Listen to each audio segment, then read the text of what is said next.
done the remarks. We'll look over South Forest real fast and make sure we don't have a. We need to. Let's see how we didn't reach.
Yeah, sure.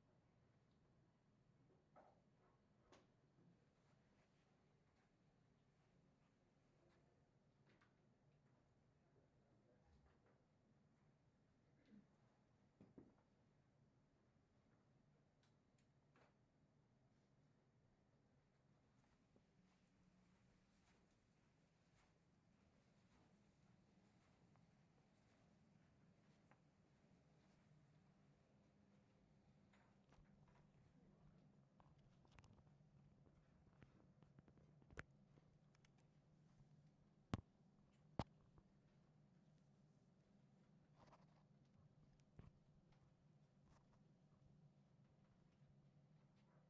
You can just take these to the side, maybe, and just put our. Yeah, I'm seeing if he's gonna find a microphone first.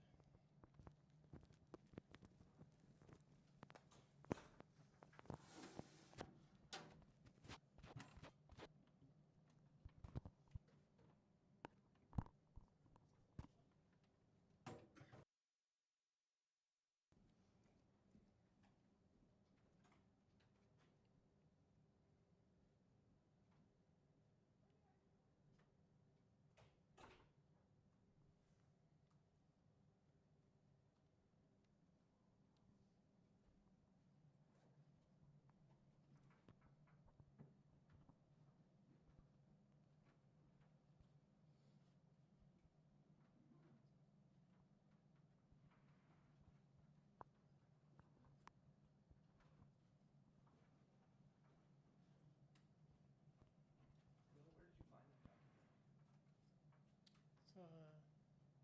It's HBO Max. Oh, it is? Yeah. Oh, okay. I knew about it. I heard about it, but I haven't found it. Starts off slow, but it gets better at the end.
to use this, and then it's going to have to be. So, there you go. All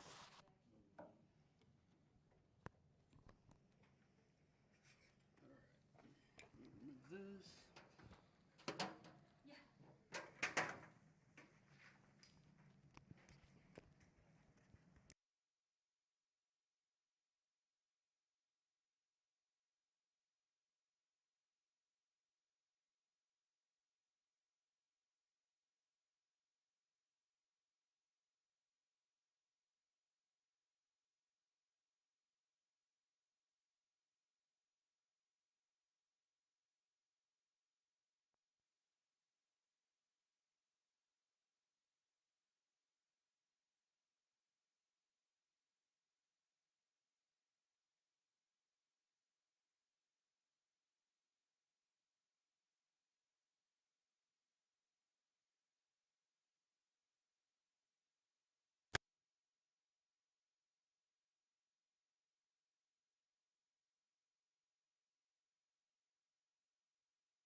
Oh, you know what? There you go. How about that?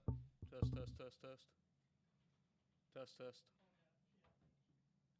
Test, test, test. 1, 2, 3. Guess that helped if I turn the microphone on, huh?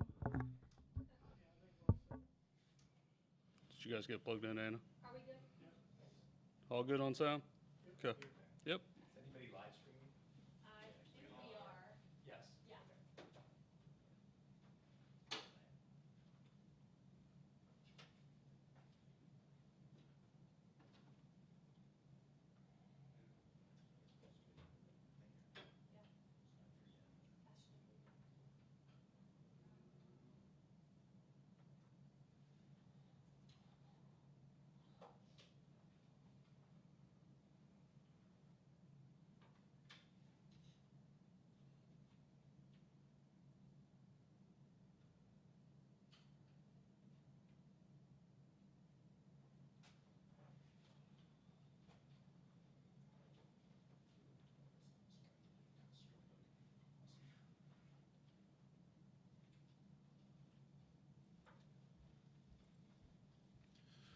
Test, test, test, test. All good? Thanks.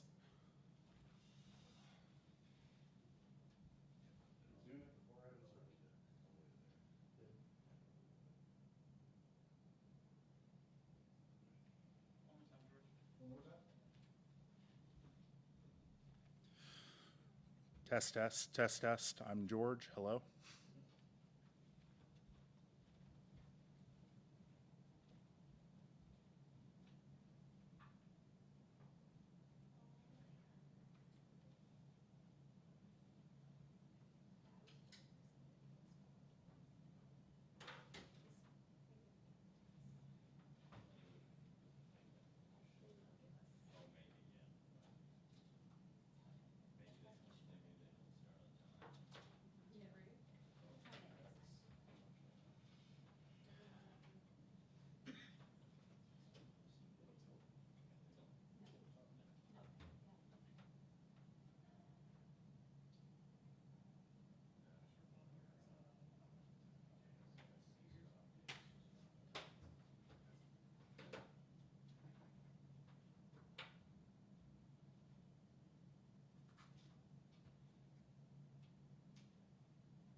Good afternoon, and thank you all for joining us.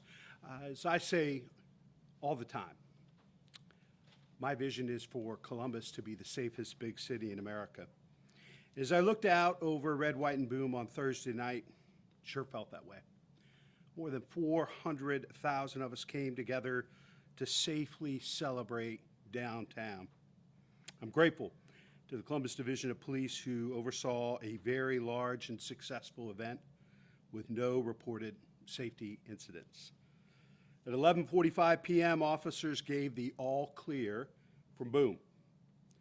3 hours later, shots were fired at a party held on the south side. And unfortunately, additional instances of gun violence took place during the holiday weekend, taking an additional life on the hilltop. Across this weekend, the lives of multiple individuals and families were changed forever. I'm furious and saddened the recklessness of this violence. Violence, particularly involving and affecting young people, is completely and totally unacceptable in our community. I want the residents of Columbus to know that these events were not random.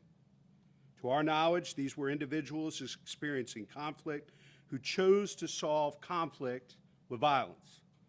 I want individuals involved in these events or considering hanging around with these groups to know that this behavior will not be tolerated in our city. This is not how we solve conflict. Only cowards solve conflicts with guns. To the community, I know you are exhausted with these events. I share your frustration. I'm sincerely grateful that you're helping CPD with tips and calls, and keep them coming. It's working. Our case closure rate is above the national average, and I look forward to seeing the cases from this weekend closed as well. Thank you for talking with young people in your life about conflict resolution and preventing other events from escalating. Please continue to know where your kids are and who they're hanging out with. I have a curfew in my home, and I encourage you to do the same. Monitor your young people's social media, check their belongings for weapons, and make sure the entire family is engaged and on board with keeping them safe. Talk to them about conflict resolution and encourage them to let cooler heads prevail. Finally, I'm grateful to CPD for their efforts this weekend. Together, we will continue to raise the bar to keep this community safe and do everything in our power to prevent crime. I'd like to turn things over to Deputy Chief Coleman for some additional information. Well, good afternoon, everyone. Mr. Mayor, thank you. My name is Deputy Chief Justin Coleman, and I am over the Criminal Investigations Subdivision, which includes our homicide and our felonious assault unit. What I'm going to do is just briefly go over just a general overview of where we are as a city and talk about some of our homicide and our firearms that we have recovered throughout this past year. In the city of Columbus, this weekend we experienced another series of incidents of violence, including 2 different homicides. And one of them, we had another juvenile lose their life. I share the mayor's sentiment and statements that we understand the community is tired and we are tired, but our efforts between working with our partners in the community and our division representatives are going to ensure that each one of these family members gets justice for what has happened. We know the community is frustrated, and we have seen what their frustration has turned into in terms of positivity with the interaction and the information that we have coming in. To date, the city of Columbus has experienced 42 homicides. 1 homicide is too many, 1 shooting is too many. Last year, this year, in 2024, we were at 58, and in 2023, the city of Columbus was at 84 homicides. These efforts to reduce gun violence in our communities are a direct result of the continued partnerships that we have with all of the individuals that are providing information with our homicide unit, putting us well above the national average for solvability rate, which is 50 to 56%. We are at 78% to date. So for our felonious assaults and individuals that have been affected by gunfire, we are at 120 so far in 2025. We had 167 in 2024.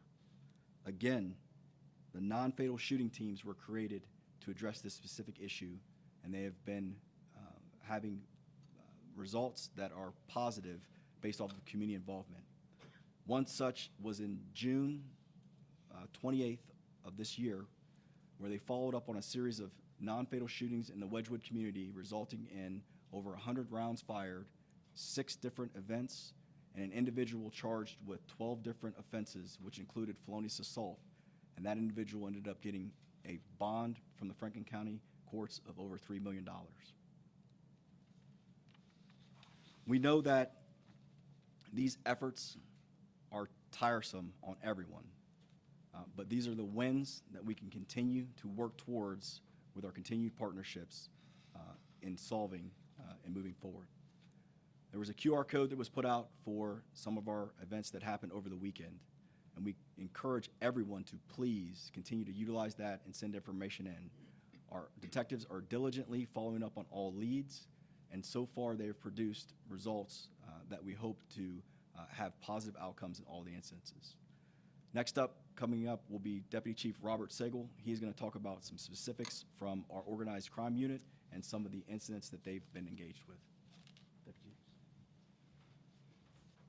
Chief. Good afternoon, everybody. My name is Robert Sagel. I oversee our Special Operations Subdivision, which includes our Special Services Bureau and our Organized Crime Bureau. I just wanted to talk about a few of the initiatives and partnerships we have in hopes of reducing violent crime in and around Columbus. One of the things we ran right leading up to Red, White, and Boom was a juvenile warrant roundup. We partnered with the juvenile court system to identify some of the juveniles who were perpetuating violence around the city of Columbus. During that roundup, we attempted 83 warrant services, had 8 arrests, 17 notices left, which is where we made contact with family members or household members and notified them of the warrants so that they could hopefully get the juveniles to turn themselves in. And we recovered 1 firearm as well. Our partnership with the juvenile court system is just a growing partnership. They've been instrumental in helping us get, again, look at and focus on the juveniles that are actually in and around violence the most so that we can hopefully influence their lives in a positive direction. I want to talk a little bit about our Organized Crime Bureau and some of the firearms they've recovered to date. Over the last 2 weeks, we've recovered 28 total guns. This includes Red, White, and Boom. At Red, White, and Boom, in the footprint of the actual event itself, we recovered 6 total firearms leading up to the event. That led to 5 actual arrests with criminal charges. Out of those, all 5 of them were under 20 years of age, 2 of which were juveniles, and 2 of the firearms were reported stolen as well. Year to date, in the Organized Crime Bureau, we recovered 363 firearms. That's of the 1,490 firearms recovered by the Division of Police. I want to talk a little bit about our Crime Gun Intelligence Center, which is a partnership between Columbus Police, ATF, BCI, and Ohio State Highway Patrol and numerous other agencies. This has been an incredible partnership that's developed over the last couple years, where it takes our NIBIN leads, which are basically ballistic evidence that's located at scenes, enters into a national database that allows us to then work backwards to try to identify what crime gun was responsible for the violence. Before we had this partnership, we were upwards of 45 to 60 days getting information and evidence entered into NIBIN. We're now down to 2 to 3 days, sometimes the same shift, which has resulted in our solvability rates coming, again, well above the national average. It's been an instrumental partnership. Everybody's been doing a phenomenal job.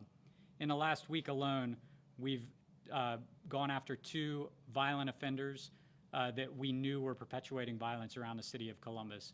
During subsequent search and arrest warrants, on the first case, we recovered 3 firearms.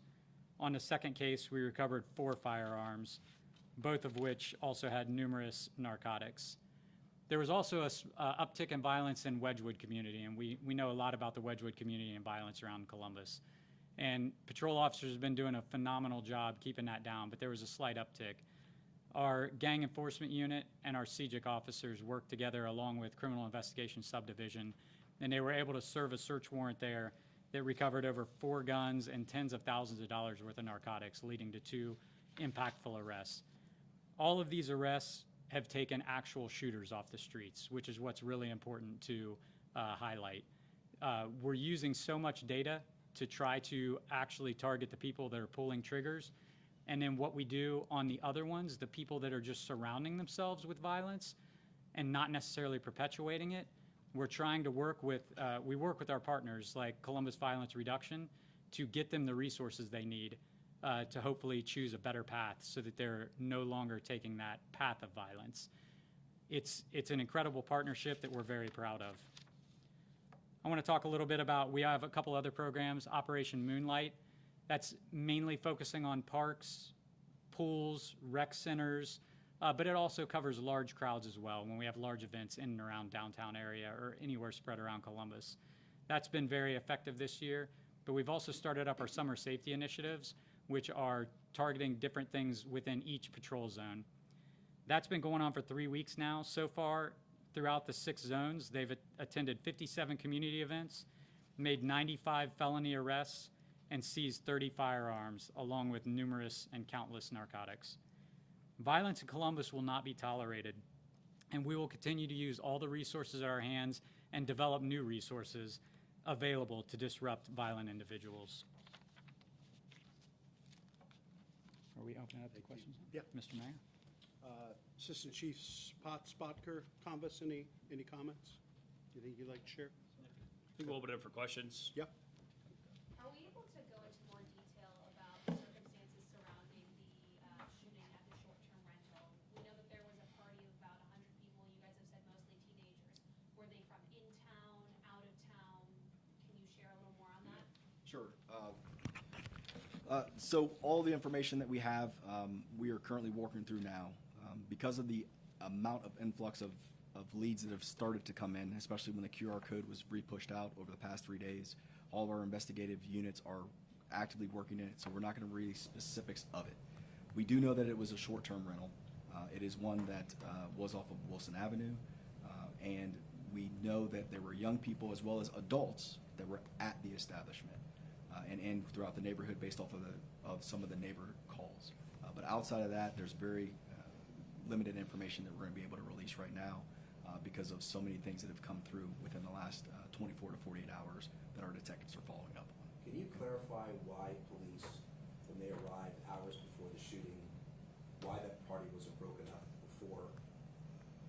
The police arrived at the scene around 1 a.m. The shooting happened around 2:30-ish. Why did police leave the scene? Why didn't they break up the party when they arrived? Yep, sure. Yeah, so our officers were sent out there on a disturbance call, and upon arrival, there were folks outside of that party. There was clearly loud music going on inside the residence there. That is a very common call that we get. In fact, in an hour-and-a-half period, that same night, we had 19 other of those exact calls of large parties, large disturbances, large fights going on throughout the city. So it's a very common call that officers get called to. There's a number of things that officers can do, and generally it's going to start with us. It's no different if it's on campus. It's very regular on campus as well. By telling them, hey, turn the music down, go inside. And the officers did that, told them, hey, shut the music down, make sure you keep the street open. The officers were able to get down the street just fine. And so, they responded and then, took, basically warned them, essentially, hey, you need to calm it down, and then left. And then obviously later on, sometime after that is when that incident happened. So, you might ask, what can we do when we have these large parties, whether it be at a short-term rental or whether it be somewhere on, campus, on the north side, wherever?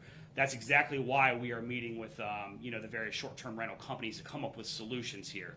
We don't exactly have data readily available in the middle of the night of who owns the short-term rental, a lot of times it's a company, of getting that real time. So that's why we want to meet with these folks to figure out if we can come up with real time solutions to be able to handle these better in the future. We understand it's a problem. What happened this weekend is nonsense and it should not have happened. And that is why we are taking steps now to figure out what can we do to come up with creative solutions to ensure that this does not continue to happen moving forward. So just as a follow-up, those officers didn't observe any alcohol, any drugs, anything illegal going on at the time they arrived? That'll all get flushed out in the investigation. We can't release any investigative details right now. All of that is part of the ongoing investigation, but that'll all get flushed out as part of that investigation. And then we will continue to look at that and figure out, again, that's going to go into our creative solutions to come up with what can we do on these situations. But you Because felt the officers didn't- I think to Assistant Chief's point, this isn't isolated to Columbus. These issues with large parties and violence at rental places, short-term rentals are happening at cities across the country. And so not only are the police looking at this, we're going to be working closely with them to see if we can ask council to take some legislative action and us take administrative action to better curtail this. I think what's important to remember, everything that happened this weekend was not random. These folks were known to each other. One of the reasons we've seen such a dramatic reduction in violence over the last couple of years is we've been very focused on the fewer than 500 people in a city of 1 million that are committing 50% of the violence. And that's why the non-fatal shootings work is so important. That's why our collective efforts, prevention, intervention, enforcement, are showing great results. But when you have unacceptable violence take place the way it did this weekend, I'm asking the people of Columbus to double down. This is not a time for us to let up, and we need to continue to share information, take control of our families, and take responsibility for everybody's safety. What would be your vision of legislative action on short-term Airbnbs? I'm going to follow best practices. I'm going to listen to police, and we're going to do what makes sense. I'm not interested in just passing ordinances and making statements. We want to do something that's going to make a difference and help protect our officers and protect the public. And so we're going to do our due diligence and look at best practices and see what we can do. We talked with a lot of neighbors on Friday who wanted to know about the curfew. They said there were a lot of kids they knew were underage. It was after midnight. What's being done about the curfew? And when the officers showed up, they had to have seen that there were kids underage. Why didn't they enforce the curfew? I can say that we're always reassessing how do we do things better. What I will say is our officers are going from run to run in the city, as you're aware. As Assistant Chief Common said, we answered 19 of those calls. Could we have done some things better? Maybe, sure. And we'll look at all of that as we move forward. But what continues to happen is, as the mayor has said time and time again, is that we know that underage kids are out here after 12 o'clock. Our officers are being diligent, they're making arrests, they're doing investigations, and we're doing our part as well. We're asking the community to continue to do what they're doing, which is amazing outreach that they've had with the community and our officers, which has led to, and I don't want us to forget this, we've had an uptick in violence, but overall, Columbus is extremely safe for a major city. One homicide is one too many, but I want to reiterate that this is a safe community where our community can come, work, live, and play. And I don't want us to forget that. Our community has stepped up. They've given us countless information, which has not only prevented violence, but also helped us to solve it. So I just want to reiterate that thank you to the community, our community partners who are out here day in and day out assisting with us, Office of Violence Prevention under Columbus Violence Reduction, all these community groups that are grassroots, boots to the ground, that we interact with on a day-to-day basis have caused this violence to decrease. We're sitting better than we have since 2013. I think that's something for the community and its police department to be proud of. What about these takeovers at apartment complex pools? Residents are concerned about their own safety. People that live there, when all these outsiders are converging on their home areas, just do anything, they feel like police aren't. Yeah, absolutely. We understand that's an issue. A lot of these are new trends. You'll notice every year it seems like a new trend pops up. It started with the Kia Boys. It started with, these takeovers. We had street takeovers for a while.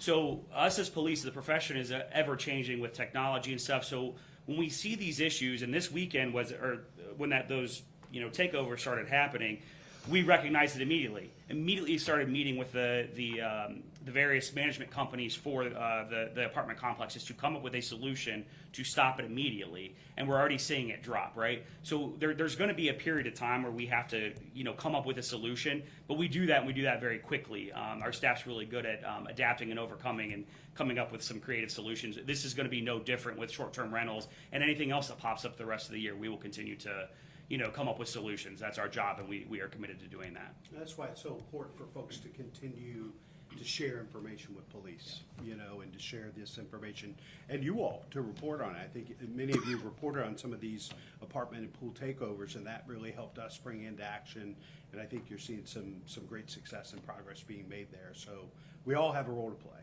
and really appreciate the community's engagement. Mayor, when you look at the numbers, 2021, city spent $500,000